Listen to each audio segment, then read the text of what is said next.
أنفسنا من سيئات أعمالنا من يهد الله فلا مضل له ومن يضلل فلا هادي له أشهد أن لا إله إلا الله وحده لا شريك له وأشهد أن محمدا عبده ورسوله لا نبي ولا رسول بعده أما بعد. Segala puji bagi Allah Subhanahu wa taala yang telah memberikan kita nikmat kesehatan, juga nikmat taufik dan hidayahnya sehingga kita dapat menghadiri majelis ilmu pada malam hari ini.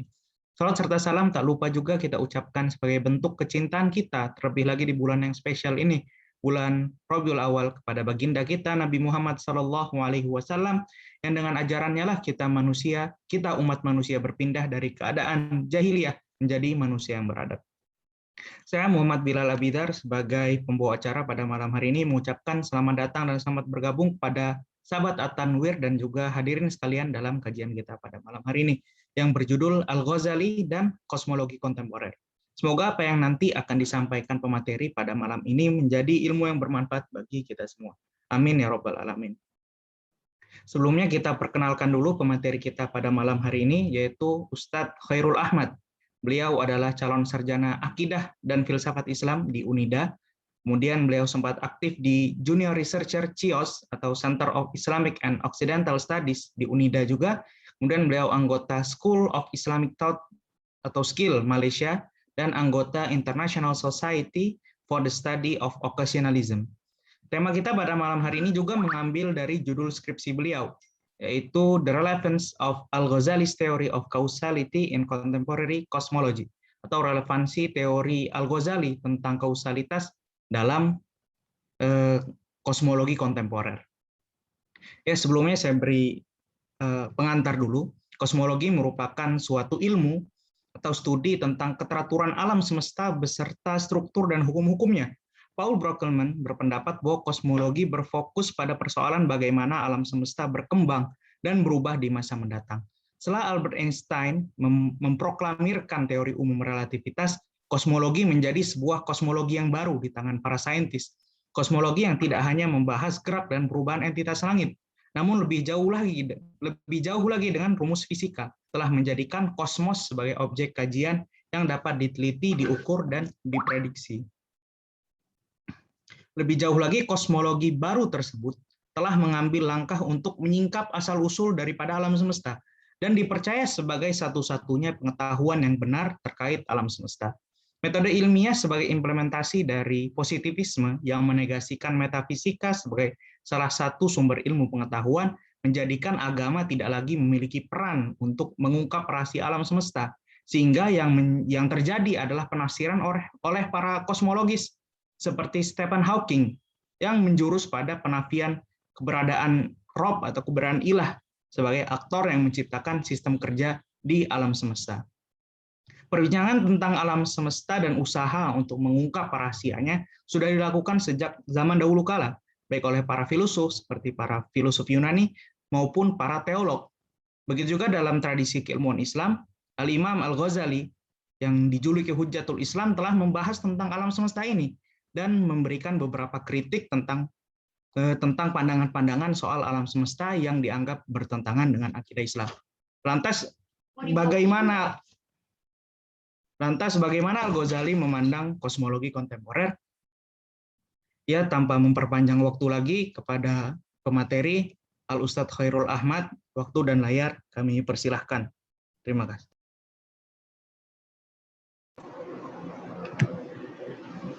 Bismillahirrahmanirrahim. Assalamualaikum warahmatullahi wabarakatuh.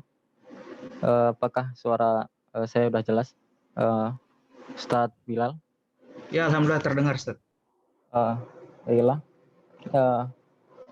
Alhamdulillahirabbil alamin wassalatu wassalamu ala asyrofil anbiya'i wal mursalin wa ala alihi wa ashabihi wa man tabi'ahum bi ihsan ila yaumiddin amma ba'd.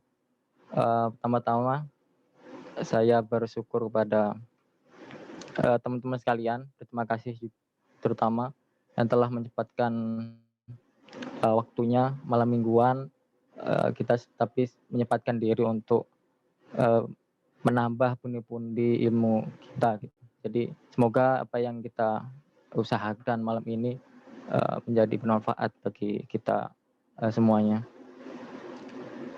Baiklah, saya akan langsung masuk. Jadi ini sebenarnya tugas akhir saya untuk menyelesaikan S1 di Unida, ya. Ya, terutama yang bersyukur pada saudara teman-teman Atanwen telah memberikan kesempatan untuk sedikit membagi apa yang telah saya bahas, saya tulis di skripsi saya ini. Jadi, judul besarnya adalah seperti yang tadi dijelaskan oleh Ustadz Bilal, ya, the relevance of causality or causality in contemporary cosmology. Jadi ada tujuan adalah untuk mencari relevansi dari Causal Al-Ghazali dalam kosmologi kontemporer. Jadi di prinsip utama hasilnya dari skripsi ini adalah untuk sesuai dengan visi dari kampus ini sendiri, yaitu Islamisasi, kemudian terutama dalam konteks langsung bagaimana kita merumuskan kesimpulan-kesimpulan utama yang telah dirumuskan oleh para ulama mu'tabar dahulu, ya, untuk menjawab tantangan modern, terutama dalam konteks ini adalah kosmologi kontemporer. Langsung kita masuk di pembahasan. Jadi debat mengenai Ghazali, kita lihat banyak sekali debat mengenai Ghazali, terutama banyak yang menuduh kalau Ghazali adalah orang yang bertanggung jawab dalam kemunduran peradaban Islam, terutama kritiknya terhadap kausalitas yang dia tuangkan di tahap Falasifa pada diskusi ke-17. Kemudian keberuntungnya pada abad 20 ini, awal abad 20, kemudian memasuki abad 21, banyak para sarjana telah menemukan ternyata itu semua adalah tidak benar. Justru Al-Ghazali menandai, pemikiran Al-Ghazali, kritiknya juga menandai suatu perkembangan dalam pemikiran Islam. Menariknya, pemikiran Al-Ghazali terkait kausalitas juga kosmologi itu memiliki relevansi ataupun bisa kita bilang konsisten. Ada beberapa kesimpulan Al-Ghazali yang konsisten dengan kesimpulan-kesimpulan kosmologi kontemporer. Itulah yang akan sedikitnya nanti ada beberapa teori yang akan kita bahas di situ, singkat saja. Kemudian sehingga hal ini membuktikan kalau memang tesis ini atau skripsi ini bisa membuktikan itu, berarti sains dan agama ternyata bisa menjalin hubungan yang konstruktif. Karena itu adanya klaim clash antara agama dan sains adalah kesimpulan yang tidak berdasar. Begitulah. Oke, langsung sebagaimana dijelaskan tadi oleh moderator juga, kita bisa lihat bagaimana setidaknya perkembangan sains dan terutama sains, natural science, fisik, kosmologi dan lain-lain, tidaknya ada 3 konsekuensi atas perkembangan pesat sains itu yang bisa kita gabungkan pada triad ideologis, ya, scientism, naturalism, and atheism. Jadi saintisme kemudian melahirkan naturalisme, kemudian dan ateisme. Di antara adalah yang pertama dengan menambahnya pemahaman manusia mengenai luasnya alam semesta, bahwasanya dia, kalau kita bandingkan misalnya pada abad klasik misalnya, alam semesta adalah close, finite, jadi terbatas. Karena dulu orang memahami alam semesta ini bumi sebagai pusatnya. Karena itu mungkin kehadiran Tuhan sangat dekat, karena Tuhan ataupun intelek aktif misalnya itu ada di di luar bumi, misalnya demikian. Karena itu secara fisik pun kehadiran makhluk-makhluk ataupun entitas metafisik sangat dekat karena bumi sebagai pusatnya. Tapi kemudian pemahaman itu dirubah dengan ditemukannya bahwasanya bumi ternyata bukan pusat, ternyata, dan bahkan banyak sekali tata surya, bahkan galaksi yang terisi bermiliar-miliar tata surya di dalamnya. Nah, itu memberikan efek ternyata manusia ini sangat kecil, bahwa tidak signifikan, tidak mempunyai meaning, tidak mempunyai makna dalam luasnya alam semesta itu. Jadi yang sangat bertentangan dengan kosmologi klasik di mana manusia ini dianggap sebagai makhluk yang paling tinggi dalam hierarki kosmos. Dengan ini adalah pusat. Kemudian yang kedua, dengan majunya teori-teori penemuan-penemuan saintis ini, sayangnya menjadikan semakin menyingkirkan ide mengenai Tuhan. Bahkan hal ini menandai ada perpindahan ontologi. Jadi kalau kita lihat filsuf dulu, mereka bicara mengenai kausalitas, cause and effect. Nah, sekarang para saintis sudah tidak membicarakan hal itu, tapi mereka membicarakan energy, force. Jadi ada perbedaan ontologi antara dalam pemikiran modern dan pramodern dalam klasik. Karena itu jadi sekarang dalam saintis, dalam memahami alam, dari awal sudah melihat kalau alam sudah mempunyai hukum sendiri. Karena itu kausalitas tidak mempunyai peran penting dalam menjelaskan mereka. Bahkan misalnya banyak sekali kesimpulan-kesimpulan yang mereka bilang termasuk Carl Sagan dan juga Sean Carroll, theoretical physicist yang populer mengatakan bahwasanya kalau kita memasukkan Tuhan justru akan memperumit sains itu sendiri, karena terlalu mudah, misalnya terlalu mudah dalam kita menjelaskan sesuatu kemudian kita masukkan Tuhan di sana. Jadi bagi mereka malah teolog ataupun filsuf tidak menambah perkembangan apa-apa kecuali menyomot pekerjaan mereka kemudian dimasukkan Tuhan di sana. Itu klaim-klaim para ateis. Kemudian yang ketiga, modern cosmology and physics,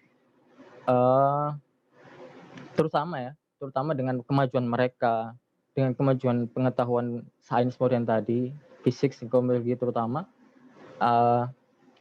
menjadikan membuat orang meyakini bahwasanya itu adalah alat utama manusia untuk memahami realitas. Karena itulah dia menantang ajaran-ajaran fundamental dari tradisi ataupun agama. Itulah dalam konteks inilah kenapa kita sebagai Muslim terutama penting untuk mengembangkan sendiri alternatif kita dalam mengembangkan sains ataupun kita bilang sains Islam. Kita membutuhkan alternatif sendiri. Baiklah. Mohon maaf, Ustadz Hairul, itu Ya. ada yang perlu diminimize ininya. Mungkin zoom-nya jadi ketutupan slide-nya. Oh iya, ini ya. Iya. Nah.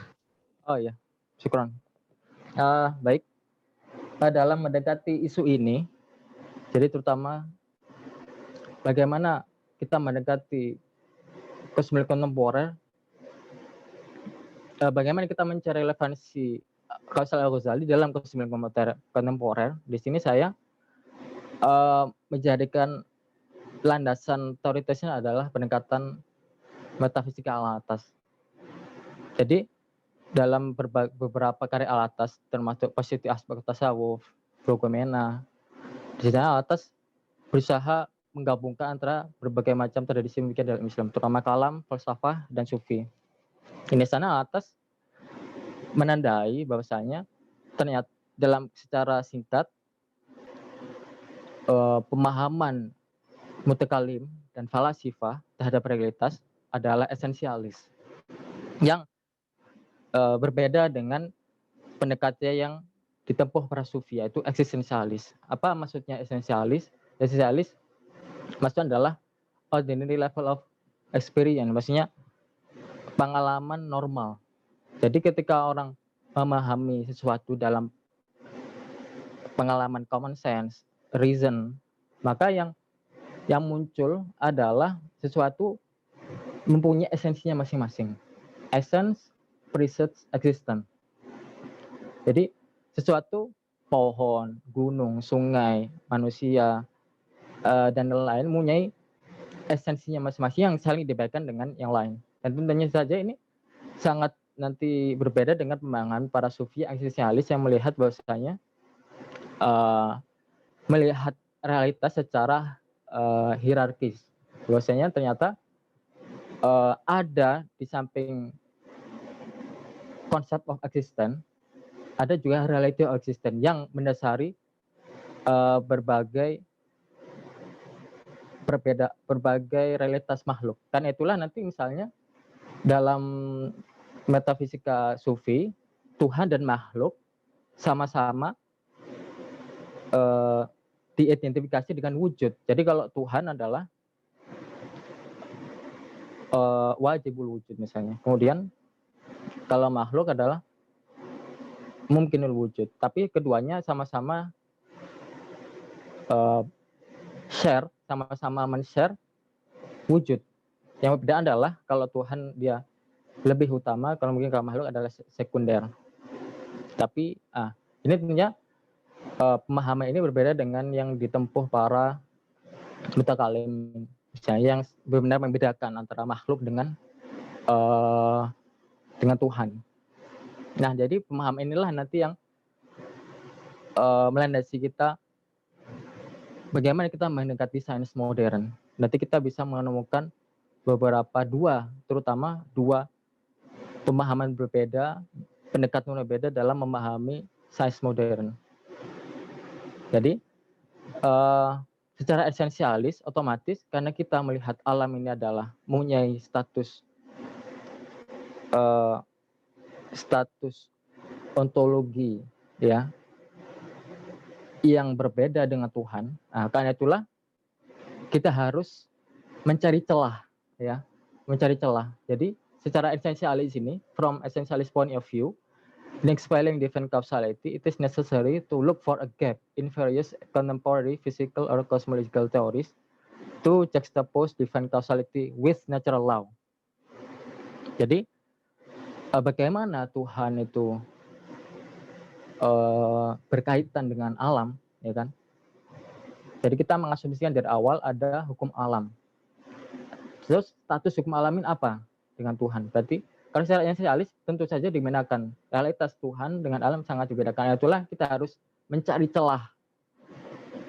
There must be a room in order for God to act. Jadi harus ada celah di mana Tuhan bisa berinteraksi dengan ataupun kausalitas ilahiyah di sana mengaktualisasi demikian. Karena itulah dan ini pendekatan seperti ini banyak sekali kita temukan para di barat misalnya yang sudah menjadi wacana mapan, misalnya divine action theory. Jadi teori kehendak ilahiyah itu banyak para teolog Kristen yang sudah mengembangkan teori ini misalnya. Karena itulah di antaranya mereka untuk mengembangkan teori ini yang bisa digali melalui beberapa teori-teori sains seperti emergence, kemudian emergent theory, chaos theory, kemudian juga quantum physics. Di sana kita bisa melihat celah-celah di mana kita bisa memasukkan Tuhan, misalnya sederhana demikian. Nah, dalam konteks ini kita bisa menemukan setidaknya dua teori yang bisa menjelaskan divine action di sana, kehendak ilahi di sana, yang juga konsisten dengan penjelasan Al-Ghazali. Baiklah, kemudian yang pertama adalah loop quantum gravity. Jadi quantum gravity ini adalah suatu teori yang mencoba menggabungkan antara fisika kuantum dengan teori fisika relativitas umum Einstein. Jadi kalau teori relativitas umum adalah mengenai gravitasi, galaksi, ruang waktu. Jadi kalau kuantum fisik dia mengenai partikel mikroskopik, ya, partikel yang kecil. Nah, ini banyak para sains yang melihat kalau dua alam yang berbeda, ada dua hukum yang berbeda. Kalau orang menjelaskan ranah galaksi, maka yang dipakai adalah relativitas umum Einstein. Tapi kalau kita masuk ke dalam ranah kecil, di sana yang berlaku seolah-olah penemuan teori Einstein itu tidak berlaku, tapi penjelasan lain, yaitu kuantum fisik. Nah, tesis utama dari teori ini adalah bahwasanya realitas ini tidak tersusun dari benda, tapi adalah proses ataupun events, occurrence. Jadi alam semesta ini, dunia, dia bukanlah kumpul objek yang berdiri sendiri, tapi dia adalah bukan interaktif. Karena itulah dalam pemahaman ini tidak ada namanya ruang waktu absolut, bahkan materi. Semua adalah hubungan yang interaksi. Karena itulah, dan ini secara singkat sangat konsisten dengan kesimpulan para ulama dahulu yang mengatakan, yang terutama yang dipegang oleh golongan Asy'ariyah, bahwasanya alam ini adalah hawadis. Alam ini adalah sama occurrence. Alamnya adalah penampakan, ya, penampakan. Dia bukan objek. Karena sejatinya kalau kita konsisten dengan pemahaman atomisme ini, jadi dua-dua, baik quantum gravity maupun teori atom jauhar yang dikembangkan oleh Clement, dua-duanya sepakat bahwasanya baik materi atau ruang waktu adalah terbagi. Karena itu dalam pemahaman ini misalnya dijelaskan oleh beberapa seperti pengusung teori quantum gravity, bahwasanya kalau kita sepakat dengan pemahaman ini, bahwa maka sejatinya realitas ini adalah seperti film dalam bioskop ataupun dalam TV, ya kan? Yang kita lihat film itu continuous, nah ternyata dia mata kita, penglihatan kita tertipu. Sejatinya adalah slash ataupun potongan-potongan yang disetel 24 frame, ya. Jadi saking cepatnya kita melihat dia continuous, padahal secara kalau kita paham hakikatnya dia adalah discrete, terpotong-potong dia. Nah, itulah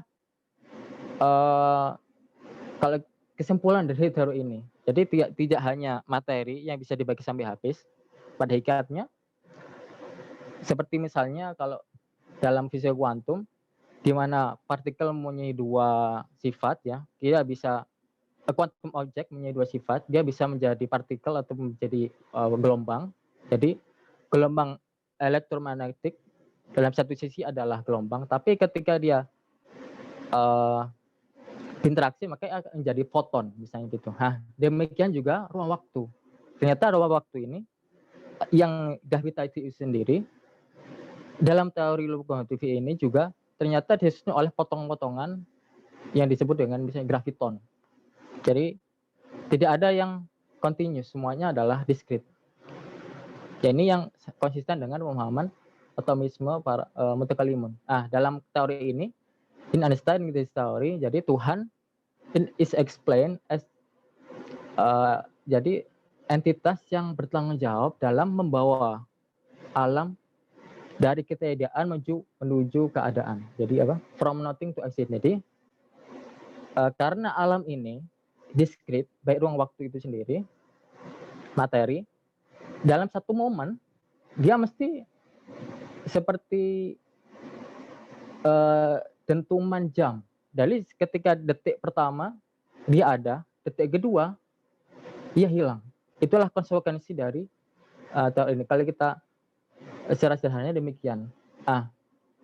Dalam konteks ini pasti alam melewati masa ketiadaannya. Nah, di sini kita bisa mempertanyakan misalnya siapa yang bertanggung jawab dalam membawa alam dari ketiadaan menuju keadaan, menuju eksistensinya kembali. Ya, jadi inilah ide nanti tajdidul a'rad misalnya yang dikembangkan. Jadi continuous recreation, penciptaan kembali terus menerus. Nah, dalam menjawab ini tentu saja kita tidak bisa menyatakan bahwasanya yang utama itu adalah makhluk di dalam alam semesta. Tentu saja kita tidak bisa, karena segala makhluk pun akan hilang ketika dalam momen itu kan gitu. Otomatis harus entitas lain di luar alam semesta itu. Dan itu adalah yang kita sebut dengan Tuhan. Ini yang pertama. Kemudian yang kedua, nah menariknya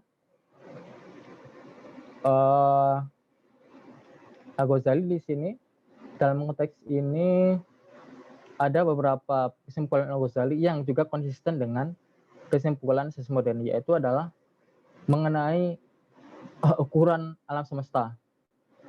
Jadi dahulu Al-Ghazali membantah para filsuf yang mengatakan bahwasanya dunia alam semesta diciptakan dari ketiadaan, creatio ex nihilo.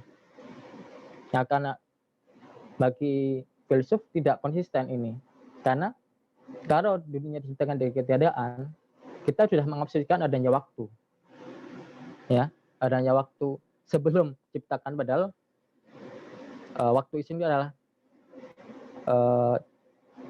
waktu adalah ukuran perubahan ataupun yang muncul karena ada tubuh, misalnya tubuh bergerak, kemudian kita sandingkan di sana waktu.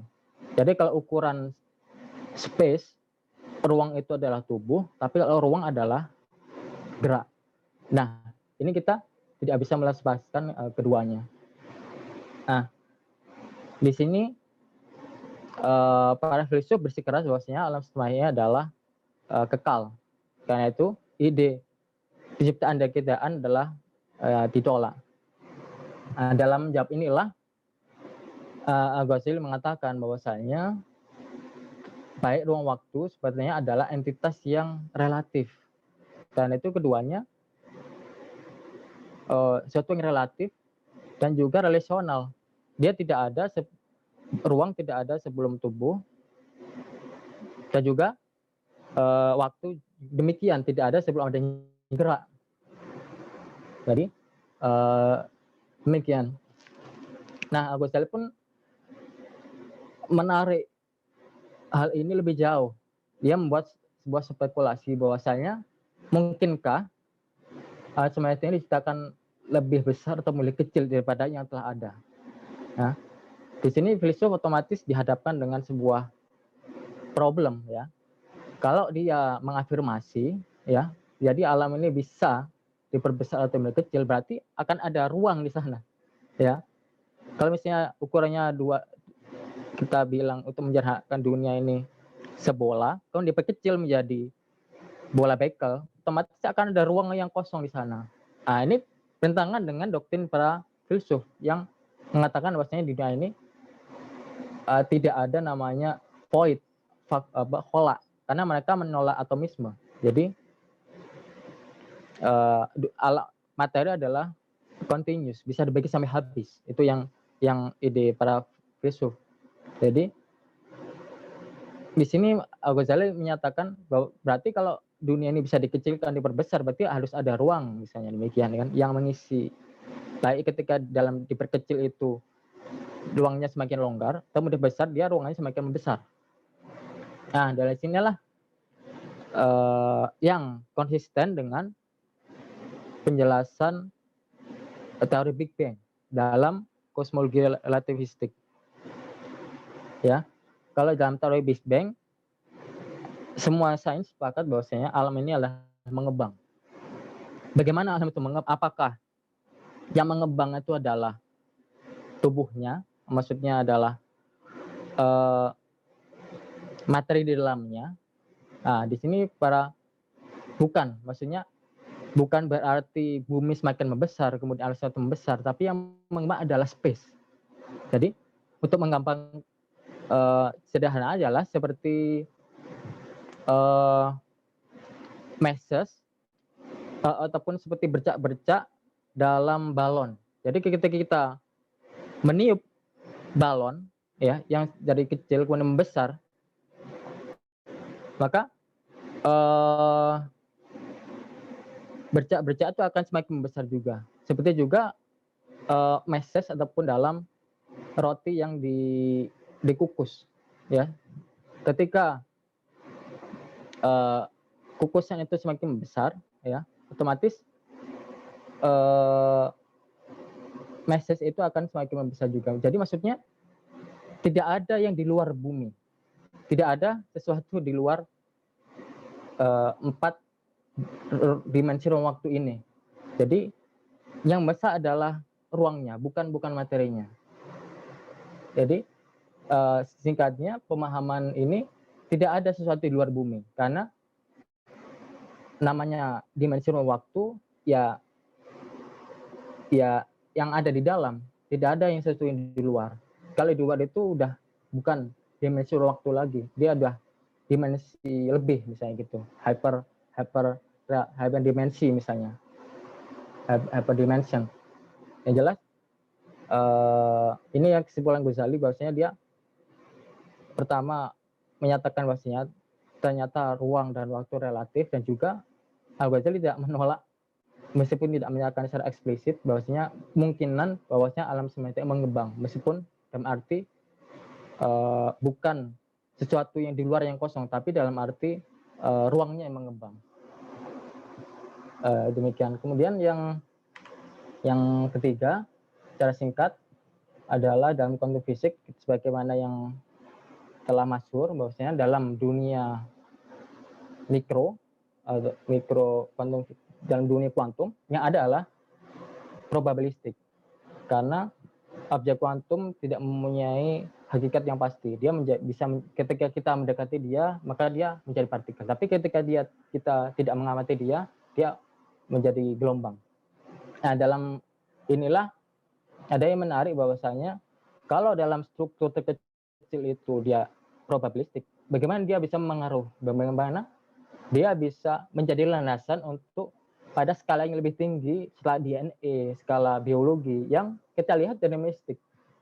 Nah, karena itulah kalau seharusnya kita konsisten bahwasanya ada ranah yang paling kecil probabilistik, otomatis seharusnya pada ranah-ranah skala yang lebih tinggi seharusnya juga probabilistik juga. Tapi kita lihat pada skala lebih tinggi DNA, biologi, kimia itu deterministik. Karena itulah, di sini ada itulah. Jadi Tuhan mengintervensi objek kuantum sehingga tidak terjadi random di sana, misalnya. Jadi kita masih bisa, determinisme dalam skala yang lebih besar adalah bahkan tanggung jawab Tuhan yang mengintervensi pada ranah yang paling kecil demikian. Kemudian juga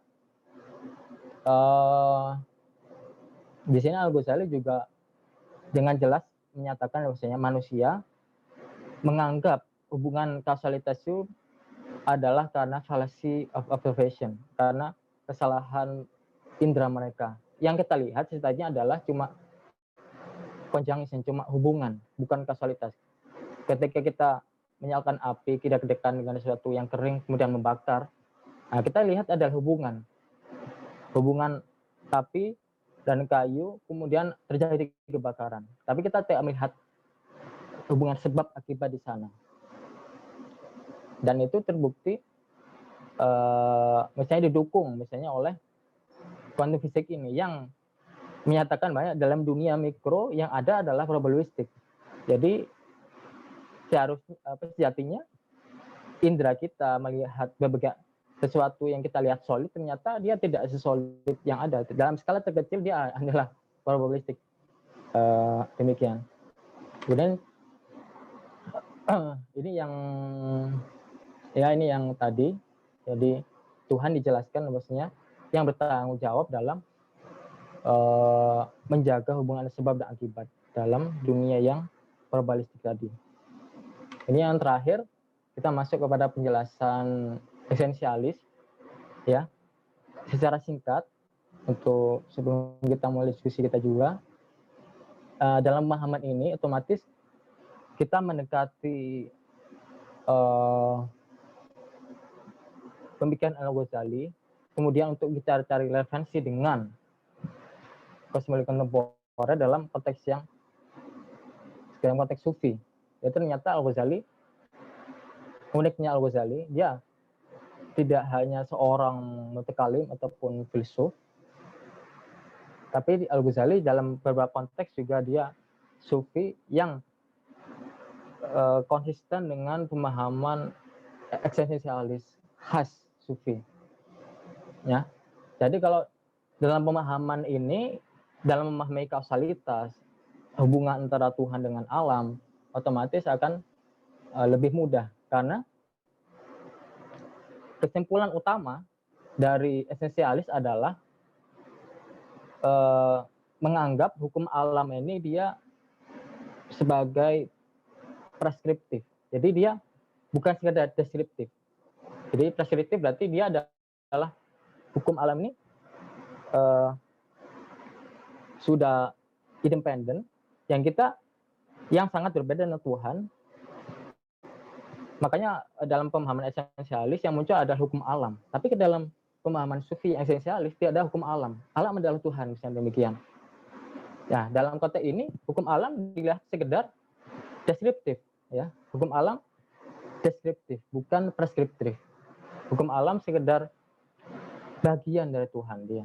Karena itulah kalau dengan mendekati isu kausalitas dengan pemahaman esensialis otomatis lebih mudah, karena bagaimanapun ya, whatever, ya kalimatnya terakhir, whatever the conclusion provided by cosmological theories is only considered as descriptive and partial, which must be found its objectivity within the prescriptive authority of the revelation strengthened by the transcendental and holistic experiences of the Sufis in the surrounding reality. Jadi pengalaman manusia normal, secanggih apapun penemuan sains, fisika, kimia, biologi, itu hanyalah deskriptif saja. Dia harus menemukan objektivitasnya dalam konteks preskriptif wahyu, ya, yang dikuatkan dengan pemahaman transcendental sufi.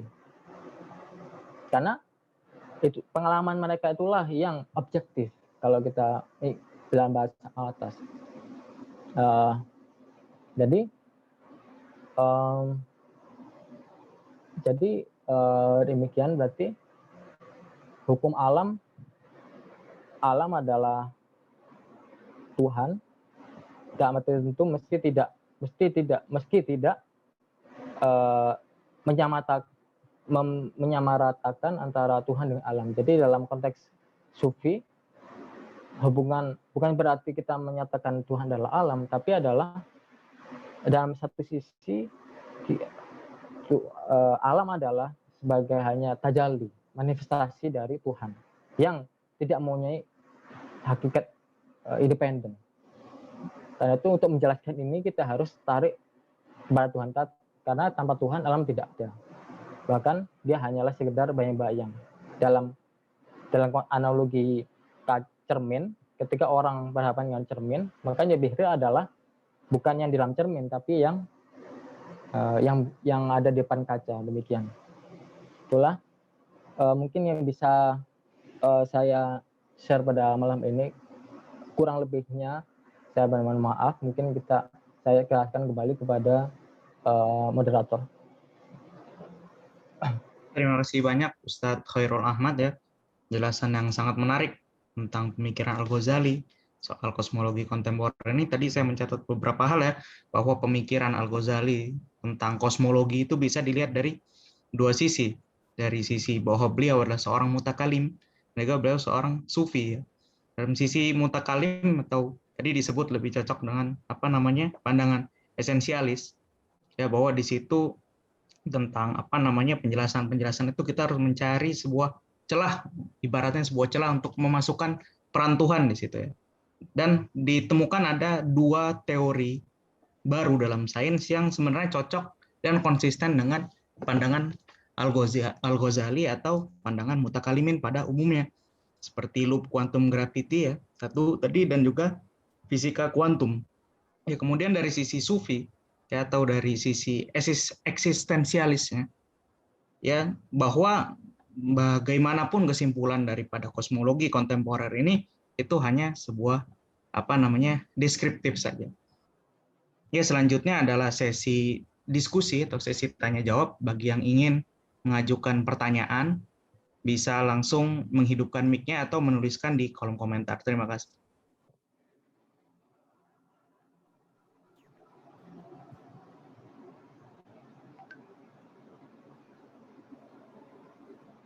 Ini ada Mas Febri Daus, bisa langsung dibuka mic-nya. Ya, mohon izin bertanya kepada pembicara. Ada beberapa pertanyaan yang saya masih membingungkan. Yang pertama itu tentang konsep jauhar para mutakalimun. Sepengetahuan saya, konsep jauhar yang dikemukakan oleh mutakalimun ini sesuatu yang tidak berdimensi, dan itu juga dijelaskan oleh Osman Bakar bahwa jauhar yang dimaksud oleh atau atom yang dimaksud oleh para mutakalimun, terutama kaum Asy'ariyah, itu kan sesuatu yang tidak memiliki dimensi. Nah, jika kita masuk ke misalnya ke pembahasan atomik atau subatomik yang tadi dibahas tentang kuantum, apakah ini bisa dihubungkan seperti itu? Karena memang konsep jauhar yang dimaksud oleh mutakalimun ini kan sesuatu yang tidak empirik seperti itu. Nah, itu yang pertama. Nah, yang kedua, apakah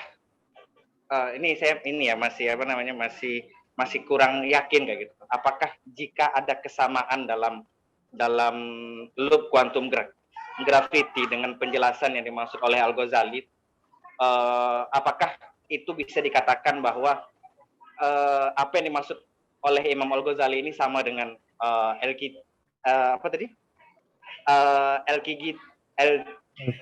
loop quantum gravity kayak gitu, tanpa kita melihat sesuatu yang lebih mendalam kayak gitu, hanya melihat adanya kesamaan kayak gitu.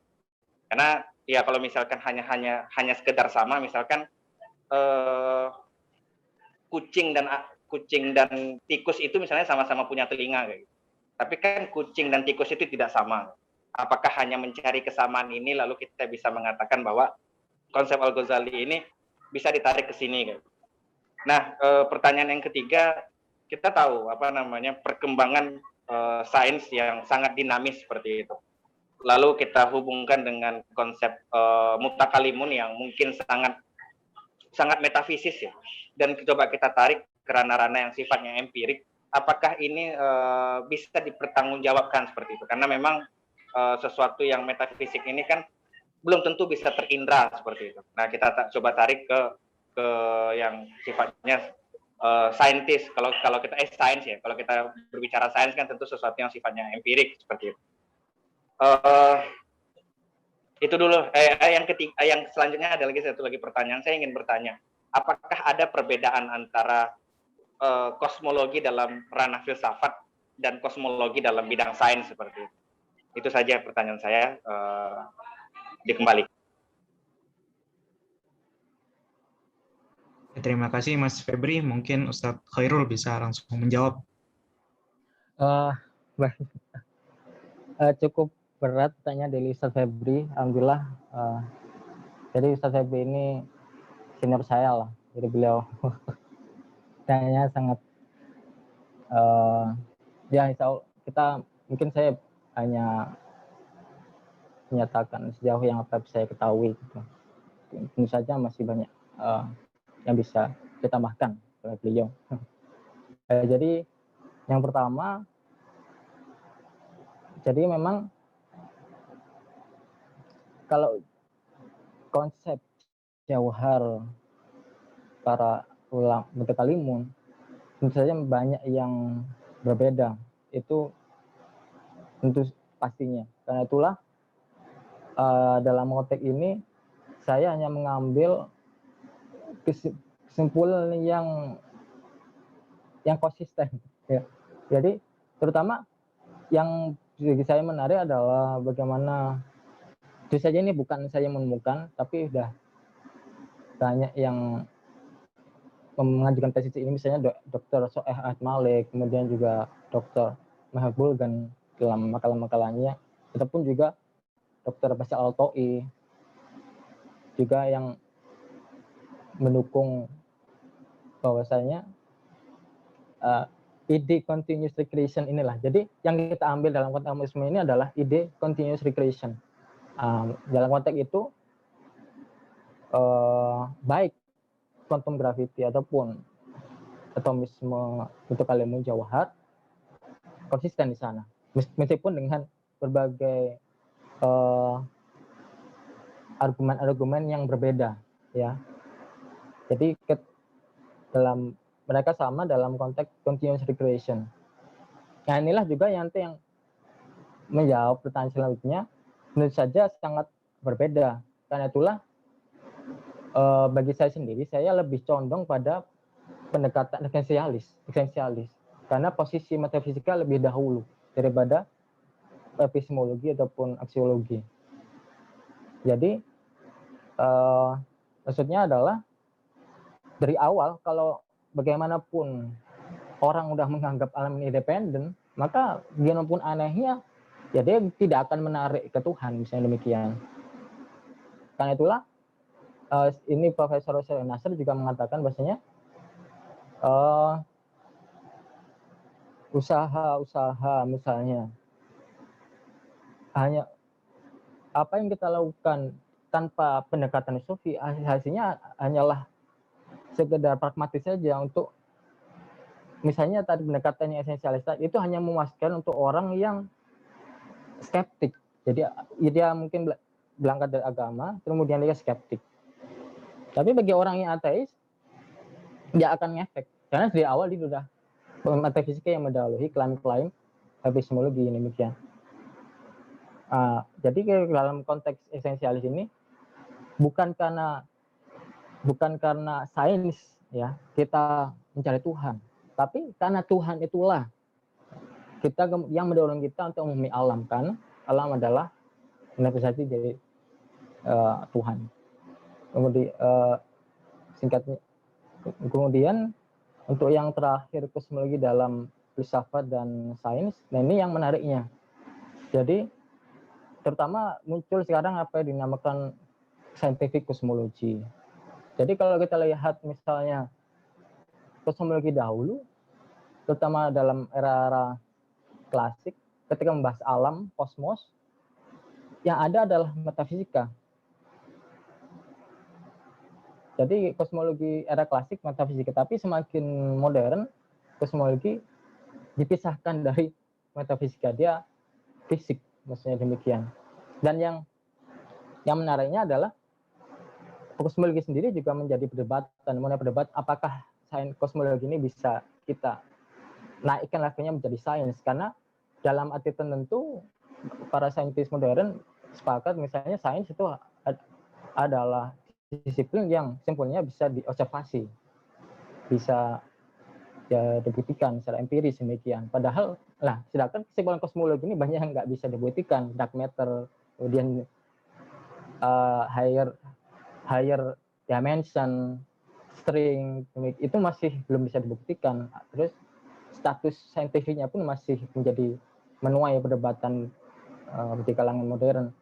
Dan yang mungkin yang menandai kosmologi ini semakin spekulatif, ya, bukan saintifik, ya mungkin dari Stephen Hawking.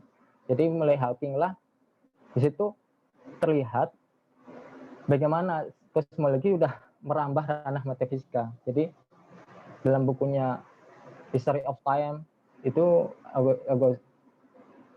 kita lihat bagaimana disiplin sains yang dulunya. Jadi kalau kita lihat sains, dia mempelajari sesuatu dipotong-potong secara parsial. Tapi kalau filsafat, jadi sains dibedakan dari filsafat menjadi sesuatu secara holistik, secara universal. Nah, sekarang kita lihat bagaimana kosmologi ini mencoba keluar dari dimensinya. Jadi dia misalnya pernyataan Hawking yang terkenal. Jadi why that is something other than nothing. Nah itu kalau kita selidiki itu ternyata bukan klaim sains, itu dimensi filsafat demikian. Jadi bagaimana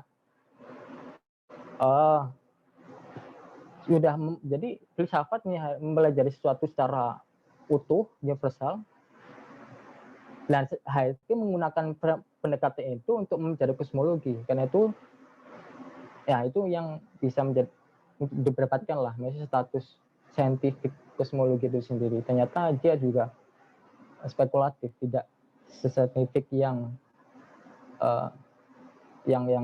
disangkakan orang demikian. Mungkin itu yang bisa sedikit yang bisa saya tambahkan. Ya, terima kasih Ustadz Khairul Ahmad. Mungkin Ustadz Febri ingin menanggapi lagi atau memberikan tambahan dari apa yang sudah disampaikan.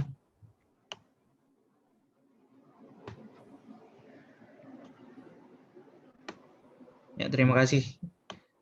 Mungkin dari peserta lain ada yang ingin memberikan pertanyaan, silakan bisa menuliskan di kolom komentar atau langsung membuka mic dan memberikan pertanyaan secara langsung.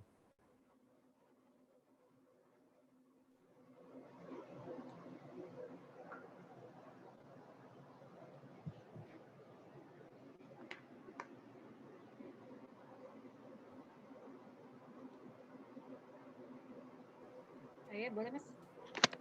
Oh iya, silakan.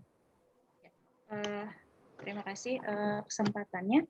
Perkenalkan, nama saya Rani. Kebetulan saya sedang menempuh studi filsafat di Sekolah Tinggi Filsafat di Arkarya, Jakarta. Dan saat ini sedang punya minat lah ya terkait dengan kosmologi begitu. Di kampus saya belajar kosmologi dengan Bu Dr. Karlina Supeli. Dan ya beliau banyak lah ya menerangkan mengenai kosmologi, mulai dari narasi kosmogoni tradisional, kemudian kosmologi ancient Greek gitu ya, kemudian Aristotelian, Ptolemaios gitu, sampai ke abad pertengahan, termasuk peripatetik dalam Islam, Newtonian, sebelumnya Kopernikan gitu ya, Kopernikus, kemudian Newtonian, dan berakhir di kosmologi kontemporer begitu. Mungkin ini bukan pertanyaan ya, ini hanya apa ya, semacam keresahan atau mungkin meminta saran sih kepada narasumber begitu. Karena pertama saya tidak punya background mengenai ilmu kalam begitu ya, tasawuf dan lain-lain. Hanya akhir-akhir ini sajalah ikut kelas-kelas online gitu, dan tentu berbeda lah ya dengan Ustadz Khairul Ahmad begitu. Nah, tapi kalau dari pembelajaran sedikit saya yang mengenai beberapa hal, misalnya ketika kita bicara mengenai kosmologi Kopernikus misalnya. Suatu waktu saya pernah mengikuti kelasnya Al-Khawarizmi yang diadakan oleh Kang Mada dari Bandung kalau tidak salah, dan beliau mengutip bahwa perhitungan Kopernikus mengenai alam itu mengutip dari Al-Khawarizmi begitu. Saya tidak tahu persis ya bagaimana perhitungannya, tapi kurang lebih begitulah informasi yang saya dapat gitu. Nah kemudian berlanjut pada misalnya hal-hal lain lah ya yang kita tahu ya, banyak kutipan-kutipan yang atau narasi-narasi di Barat gitu yang diambil dari Islam begitu. Nah yang ingin saya tanyakan pertama, apakah kemudian ada kemungkinan para kosmolog atau mungkin astrofisis dan lain-lain gitu ya, yang mengangkat aras empirik dan positivistik menjadi sesuatu hal yang sifatnya lebih metafisik yang tadi disinggung oleh Ustadz Khairul Ahmad, itu dari pembacaan-pembacaan literal dari sarjana Muslim gitu. Nah itu kalau menurut saya itu menjadi problem gitu ya, karena saya agak sepakat juga sih dengan tadi Bang Febri Daus gitu ya, kesamaan itu bukan berarti menjadi sesuatu hal yang ya mungkin serupa tapi tidak sama begitu, karena berkaitan dengan epistemologi, saya pikir begitu awalnya gitu ya. Karena misalnya kita bisa melihat gitu ya, perbedaan epistemologi, kosmologi dari sejak Francis Bacon misalnya yang membedakan kitab alam dengan kitab kitab suci begitu ya. Kemudian itu kan semakin melebar gitu ya jurang antara pembahasan mengenai religiusitas, mengenai ketuhanan, mengenai spiritualitas dengan sesuatu hal yang sifatnya saintifik. Terserah apakah dia mau empiris, mau fenomenologis, mau positivistik dan lain-lain gitu. Jadi apa ya? Itu kayak dua cabang yang semakin terpisah gitu sampai ke era kontemporer gitu ya atau ke fisika modern gitu. Nah, jadi perbedaan itu mesti dilihat saya pikir dari sejarah perkembangan dari kosmologi itu. Ya meskipun tentu saja kosmologi kontemporer kemudian berubah kan, tadi sudah disinggung juga ke arah yang sifatnya mekanistik, deterministik begitu ya, sampai ke arah yang sangat empirik begitu. Nah itu sih yang saya pikirkan begitu gitu ya. Mohon diklarifikasi. Nah yang berikutnya adalah ini minta saran saja gitu ya kepada Mas Khairul Ahmad ini. Bagaimana kemudian saya gitu ya atau orang-orang yang sedang belajar filsafat kemudian mampu untuk bisa membaca gitu ya dalam hal yang lebih abstrak dari fenomena-fenomena yang ada dari saintis kosmologi kontemporer dan kemudian menghubungkan dengan apa yang terjadi di dalam keilmuan para sarjana muslim gitu. Karena kan itu pertama tentu permasalahan teks ya, akses terhadap kitab-kitab dan lain-lain. Tapi bisa nggak, maksudnya secara abstraksi kita bisa melihat gitu ya, terkait dengan hubungan antara dua hal ini gitu. Seperti misalnya tadi Ustadz Khalil Ahmad menjelaskan ada relevansi gitu ya antara tesisnya Al-Ghazali dengan kosmologi kontemporer. Menurut saya itu hal yang sangat sulit gitu, tapi ya kita penasaran gitu ya, atau saya penasaran gitu dengan hal itu gitu. Mungkin itu ya, mudah-mudahan bisa ditangkap tadi agak belibet karena sebetulnya banyak yang ingin saya tanyakan gitu, tapi mungkin tidak cukup waktu. Tapi kalau bisa sih kalau ada paper yang bisa dibaca gitu dari tesisnya Ustadz Khairul Ahmad mungkin boleh kami di-share gitu. Itu aja mungkin. Terima kasih, mohon maaf. Ya, terima kasih banyak Mbak Rani. Mungkin Ustadz Khairul bisa menjawab. Iya, terima kasih atas tanggapannya. Tadi juga mohon maaf juga kalau misalnya kurang memuaskan gitu. Kayaknya saya juga masih awal juga menempuh. Ini termasuk disiplinnya baru juga biasanya. Itu yang saya tangkap dari tanggapan pertama lah ya, itu jadi apakah kecenderungan akan kecenderungan menarik sains pada agama ini dalam satu konteks tertentu terpengaruh dengan apa yang terjadi di abad pertengahan gitu ya. Nah, kalau saya sendiri bisa kita lihat seperti itu gitu. Maksudnya misalkan beberapa tokoh yang paling terdepan ya dalam mendialogkan sains dan agama gitu. Jadi mereka tidak malu-malu dalam menunjukkan siapa rujukan mereka, demikian. Ada Robert John Russell, itu di dalam jurnal Zygon, kemudian Theology and Science, itu tokoh-tokoh Kristen, terutama banyak, sangat bangga misalnya gitu, maksudnya dengan kekristenan mereka, dan mereka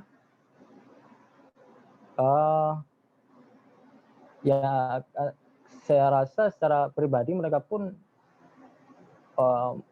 usaha yang mereka lakukan untuk mendialogkan sains dan agama adalah sebagai mewarisi ataupun meneruskan warisan-warisan para pendahulu mereka, demikian. Tentu saja dalam konteks kita juga demikian gitu. Mungkin nanti kalau misalnya kurang itu bisa dijelaskan lagi ya. Kemudian kalau misalnya dalam konteks yang kedua, dari bagaimana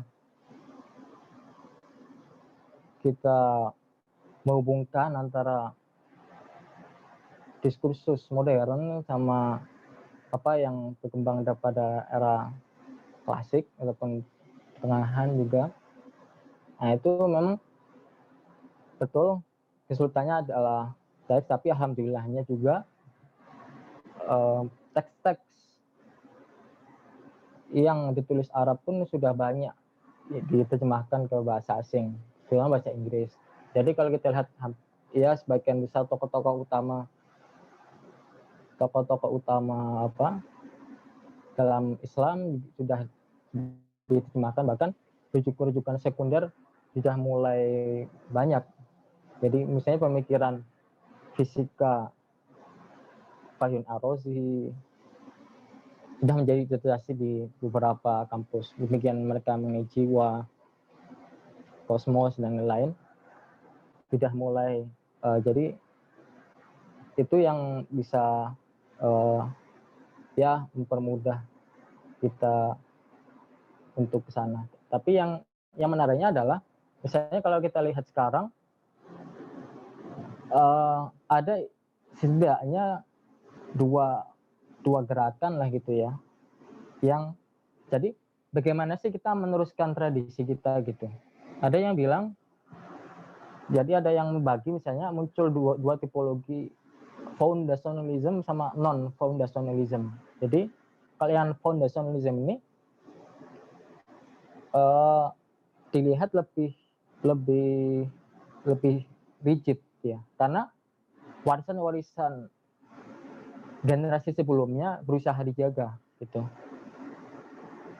sehingga ketika ditemukan dalam konteks yang modern mereka lebih cenderung untuk menjaga tradisi daripada modernitas misalnya demikian. Tapi kalau yang pendekatan non foundationalism itu seolah-olah setiap zaman mempunyai keunikan masing-masing. Jadi kebenaran walaupun seharusnya diskursus yang kita kembangkan adalah hanya mengambil konsep-konsep tertentu yang kemudian bisa kita terapkan atau sesuaikan untuk menemukan relevansinya dalam konteks yang sekarang gitu. Jadi misalnya kalau pendekatan yang foundationalism ini lebih terjebak pada rigiditas dan juga kurang kreatif. Jadi karena itulah mungkin yang menjawab kenapa pemikiran Islam sulit berkembang, karena mereka misalkan itu juga mirisnya ya, misalnya sampai sekarang pun di Al-Azhar masih diajarkan kitab Al-Mawaqif Al-Iji, dan itu kalau kita lihat bukan sekedar kitab teologi, tapi di sana juga Al-Iji pun membahas fisika dan astronomi. Nah, kitab Al-Mawaqif yang bagian astronomi itu saja udah outdated gitu kan. Ya karena itu yang dinamakan pendekatan foundationalism. Jadi lebih menekankan tradisi harus kita jaga, yang dalam arti tentu akan menyulitkan kita untuk mendialogkan dengan konteks modern. Tapi kalau yang pendekatan foundationalis, yang kita ambil bukan kesimpulan-kesimpulan ulama kita, tapi pendekatan mereka. Karena itu otomatis berbagai diskursus fisika, metafisika, dan lain-lain setiap zaman berbeda. Tapi yang kita ambil pendekatan-pendekatan yang unik tadi. Yaitu memahami misalnya kalau terlalu lebar yang jelas, ya butuh kita harus dalam istilahnya guru kami itu harus punya dua kaki gitu ya. Biasanya dalam konteks modern kita harus menguasai itu, kemudian dalam konteks yang klasik kita harus punya kaki pijakan juga gitu. Jadi dua kaki yang bermain, bukan cuma satu gitu. Ya, mungkin bisa kurang lebihnya bisa ditambahkan. Terima kasih Ustaz Khairul Ahmad. Mungkin Mbak Rani ingin menanggapi lagi. Cukup kayaknya Mas, mungkin nanti saya boleh kalau ada papernya mungkin bisa berbagi kalau ada. Lupa. Ya nanti mungkin skripsinya bisa anak share di panitia gitu ya. Bagi siapa yang ingin meminta silakan hubungi panitia demikian. Terima kasih. Untuk Terima kasih. serta-peserta lain, kalau masih ada yang ingin ditanyakan atau ditanggapi soal apa yang disampaikan Ustaz Khairul tadi, bisa membuka mic-nya langsung atau menuliskan di kolom komentar.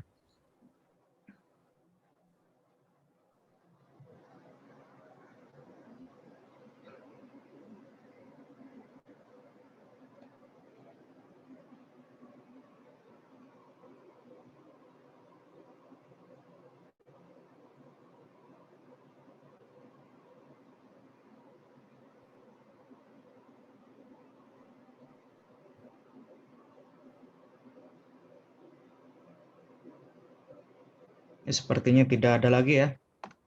Mungkin selanjutnya adalah sedikit kalimat penutup dari Ustadz Khairul Ahmad. Konklusi atau saran pada para seluruh peserta. Waktu dan layarnya kami persilahkan. Yang paling pertama saya mengucapkan terima kasih ya. Ya istilahnya malam ini benar-benar pengalaman berarti saya memanjakan saya lah gitu. Ya, terus juga sangat berterima kasih kepada teman yang sudah hadir. Semoga apa yang ya kita usahakan ini bisa menjadi manfaat bagi kita semua gitu. Terus mungkin untuk sebagai kesimpulan ya, jadi jangan pembahasan ya, kita harus menemukan alternatif kita sendiri gitu. Jadi dengan berbagai dinamika pemikiran, kemajuan sains, hegemoni sains barat ya gitu, kaum muslim seharusnya lebih kreatif gitu. Jadi yang menariknya dalam konteks modern ini adalah di dunia ya, dalam konteks modern yang kita sangat membutuhkan akal sehat, yaitu justru kita melupakan itu. Jadi kita lihat misalnya dengan perkembangan digital dan lain-lain sains modern, untuk beragama pun orang mulai melupakan tradisinya dan juga keterkaitan erat tradisi dengan akal kayak itu. Dan maksudnya adalah kita harus selalu mencontoh ulama kita yang telah bertanggung jawab dalam menjaga ortodoksi agama ini gitu ya. Jadi mereka misalkan ketika berbicara atom itu bukan mereka kurang kerjaan gitu, tapi itulah bagi mereka agamanya adalah peradaban gitu. Jadi agama sholihil kulli zaman wa makan bukan sekedar lain, tapi mereka menunjukkan bahwa agama ini mencakup berbagai dimensi manusia gitu. Itulah semangat ulama, itulah yang harus kita terus warisi ya. Kalau kita mengklaim Islam itu adalah rahmatan alamin. Ya mungkin demikian. Ya, terima kasih Ustadz Khairul Ahmad atas bersedia untuk hadir dan memberikan materi dan pelajaran pada kita semua. Dan saya juga berterima kasih pada seluruh peserta yang telah hadir dan juga meramaikan sesi diskusi dalam webinar pada hari ini. Ya, mungkin kita tutup webinar pada kali ini. Saya Muhammad Brahbizar selaku pembawa acara, kurang lebihnya mohon maaf. Kita tutup dengan doa kafaratul majelis. Subhanakallahumma bihamdika asyhadu an la ilaha illa anta astaghfiruka wa atubu ilaik. Assalamualaikum warahmatullahi wabarakatuh. Waalaikumsalam warahmatullahi wabarakatuh.